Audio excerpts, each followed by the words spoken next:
मालवण में शिवाजी महाराज का पुतला ढहने के बाद विपक्षी दल सत्ता पक्ष को मुश्किल में डाल रहे हैं।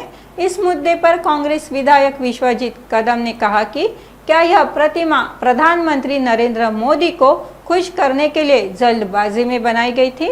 इसी के साथ नेपाल में घटित हादसे में जलगांव के लोगों की मौत हो गई।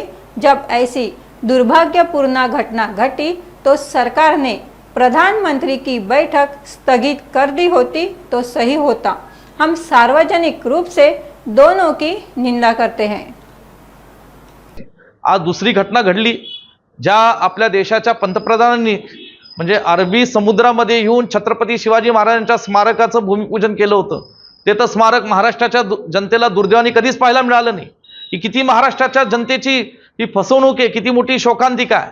पण त्याच्या पलीकडे काही महिन्यांपूर्वी सिंधुदुर्ग जिल्ह्यामध्ये ज्या छत्रपती शिवाजी महाराजांच्या पुतळ्याचं अनावरण त्यांनी केलं, त्या पुतळा तो पडलेला आहे, त्याचे तुकडे झालेले।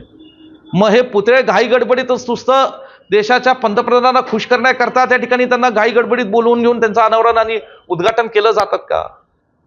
एखादा पुतळा जेव्हा आपण बसवतो त्याचं फाउंडेशन, त्याचं जे काय असेल त्याची पीडब्ल्यूडीची मान्यता, त्याचे जे काय त्याचा भक्कमपणा असेल त्याची शाश्वती त्या पुतळा समितीने तिथल्या स्थानिक प्रशासनाने घेतली पाहिजे। मग ती घेतली नव्हती का?